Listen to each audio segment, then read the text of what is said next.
From next year, Uber will have self-driving cars on the streets of London.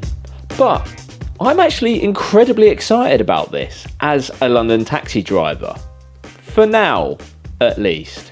Let's get started. All over the news right now, Uber, in line with the Department for Transport, have said this is going to happen.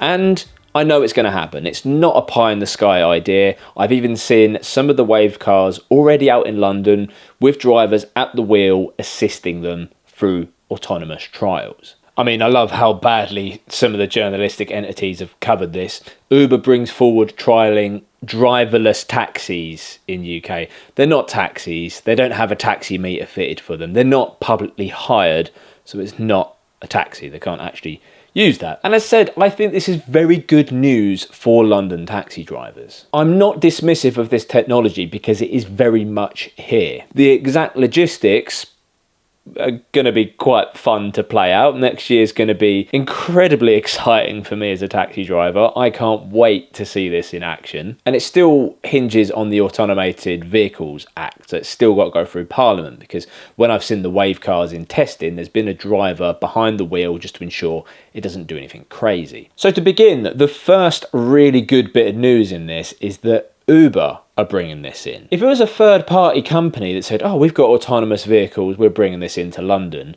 you would literally have taxis, private hire and Uber, and autonomous vehicle. It would create like a third category, and that could really shake things up. However, because Uber are bringing this in, this probably has a much bigger ramification on their workforce, the private hire drivers on their platform. And hearing this news, I would not want to be an Uber driver right now. I definitely wouldn't be taking out any form of car finance, and I'd be thinking about how I could pay off my car as soon as possible before 2026. You might be wondering, well, surely if it's going to affect Uber drivers, Tom, and private hire, it's going to affect your job too as a taxi driver.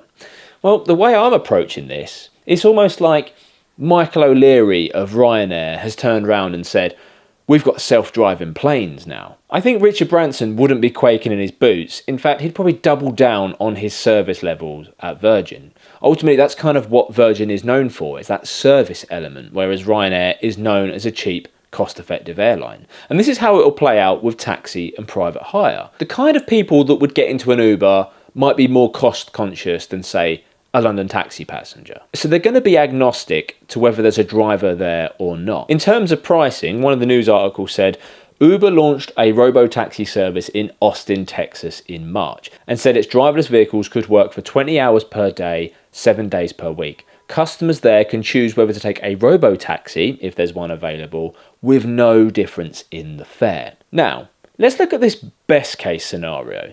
If you have Uber, just normal Uber driver, run-of-the-mill car, Prius, whatever, and you have an autonomous Uber, and they're both exactly the same price, it's still going to be bad news for the Uber driver. Uber as a company are going to put these autonomous vehicles at times when there might be surge pricing going on, and really just to fill in the gaps and the demand for the service, because they can pretty much repopulate. They can just invest heavily in these cars for maximum profit. I feel so alive! Ultimately, they want those cars there and available to turn over more of a profit. And there's probably way better profit margins in having a self-driving car rather than having to give a cut to a driver every time. You know, at the moment, there's some arbitrage that Uber drivers could work the times of day where they're more likely to surge price because they can make more money off of those surges. If the service becomes more reliable, well, it's going to make the jobs tougher for the existing Uber drivers. And if they leave,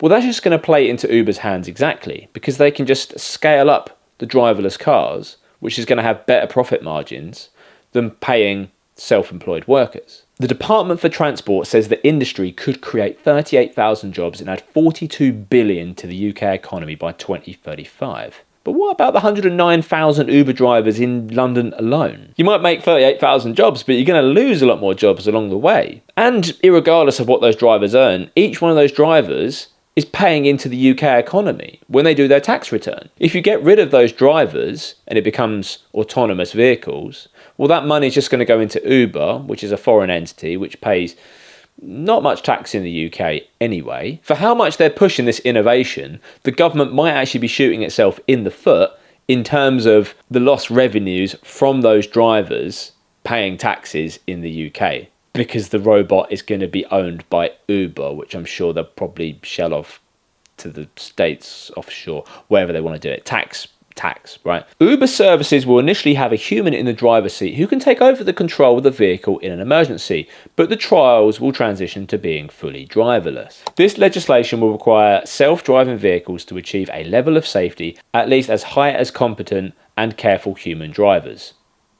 I mean, that's fairly easy, really, if you're talking like the average Uber driver. The reason why I'm very excited about this as a London black cab driver is that I believe it creates an even bigger separation between publicly hireable London black cab and Uber. Let's just say, hypothetical example, loads of drivers come off the Uber platform, they leave, whatever happens, it's not workable. So it's Uber, the self-driving car platform, versus knowledgeable expertise London taxi. Well, there's a distinct difference in the vehicles. There's a distinct difference in the fact that one's got the knowledge and one hasn't.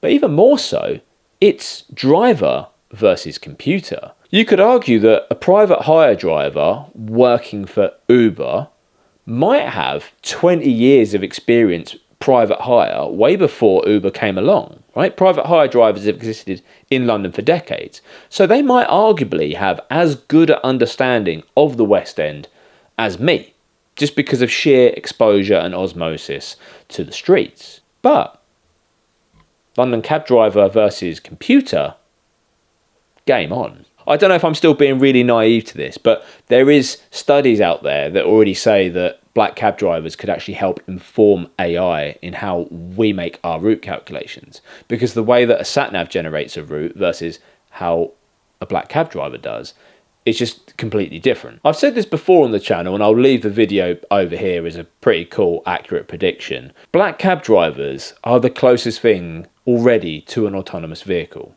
because we all drive largely the same vehicle. It's automatic, so when the lights turn green and we're already anticipating it because we're not glued to the sat-nav, we all pull away at the same rate. We all have a fairly standardised knowledge, so across the West End and such, we'll drive similar routes to one another. We know what will work over lots and lots of iterations, trial and error. We've kind of built up our own model, I say that because large language model of AI, over the years of driving in London. You know, the only threat really would be in theory if TfL was to make their own autonomous taxi service, which A, the outlay would be gargantuan, and for what benefit, and B, it then wouldn't add up to the USP that we have as London taxi drivers. We'll still be a category of one. It's no different than mass manufactured clothing versus a tailor on Savile Row. There's going to be a market for both. And if you are an Uber driver currently, the platform who you work for, Uber, they've announced that your colleagues are now going to be robots. There's only one place you can really go, and that's to go on the knowledge to become a London cab driver. I'm either incredibly naive or the knowledge is kind of the overall protector here, right? If Uber drivers do go on the knowledge, this could help repopulate the low numbers of London cabs that we've had. So seeing even more of our iconic vehicle on the streets would be a game changer. That just means the kind of war between autonomous Uber and London taxis is even stronger. In theory, if more people got into black cabs, we could actually lower our metered rate because we could turn over more jobs. Here's a couple of other things to think about that I won't go into in this video because I could be here all day. Who's providing the mapping for this? If it's Google Maps, then we're all doomed, because Google will tell you to go the wrong way down one-way streets. Google will tell you to make illegal maneuvers. Yeah, like that's a big part of this. What if the AI exploits loopholes over time? So you've seen it in AI videos online where they'll have like a simulation running, like a racetrack or some cars driving around. They know to exploit like a hole in the track or whatever. The things you could exploit in London could be a pavement that looks wide enough to drive down. It could be a really short section of a no entry Who knows? You know, you have no idea how the AI algorithm will corrupt itself over time. A word on congestion. How are these cars going to effectively stop and pick people up? It's quite difficult. It's really like a case-by-case scenario as to what is safe to be able to do it. You know, you go along Shaftesbury Avenue or somewhere, there could be lots of zigzags which you're not allowed to block because that blocks the view of the crossing. Then you've got to line up where your passengers are. Seems quite difficult, and I would be very excited to see how that pans out. Will it be able to help ease congestion? You know, as an example, I can see if there's a queue of traffic the other way because someone's trying to turn right, well, I've just got to hang back a little bit and just flash that driver to ensure they can cross, and that then eases up traffic. Well, if all these AI cars just have one agenda of like, I've got to get there as quick as possible, the human element of just keeping things moving in London, letting people out of side streets, letting people go before you, is gone. Who's licensing these cars? Because technically, at the moment, be it a London cab or a private hire vehicle, you either own that vehicle as an owner, like I own my own taxi, and you get it licensed by Transport for London, or a proprietor owns that vehicle. Will Uber own this vehicle? Will TfL own this vehicle? Depending on how that works, surely I could make my taxi driverless under this Autonomous Vehicles Act, and I could just sit at home and drive it remotely, right? Biggest of all, why have we sidestepped entirely autonomous deliveries? Why is that not the thing? Like food deliveries, package deliveries, which could arguably cause as much, if not more, congestion on London streets, and the system would be way simpler rather than having to interface with humans getting in and out and having that safety element. Surely that would have been step one, and then the human element would have been step two. And it's even mentioned actually in this BBC article with these new wave cars that currently have a driver in the driving seat. They were invited to come along as a passenger, and this was what they said. If anything, it was a lot more cautious than a human driver, which made for a reassuringly uneventful trip. It will be good news for London taxi drivers, but only for a short period of time. Here is how the end will come. I've always said that the net benefit of autonomous vehicles will only be once every vehicle on the road is autonomous. It's the humans that will slow up the autonomous vehicles. In theory, if every car is autonomous, they will all accelerate off at the same rate when the light turns green. They will be able to ride bumper to bumper and basically get rid of the inefficiencies of being human. Currently, and people have reported this with the Waymo service that is available in Austin, Texas and other parts of the US, is that the autonomous vehicles are pretty inefficient. Why? Because the existing road traffic and other drivers know that they can bully them. Because if you pull in front of it, it has to stop, it has to slow down. That is right now. You know, I'm sure you've experienced this before. When someone tries to cut in front of you in traffic, they will get as close as possible to your vehicle, forcing you to stop.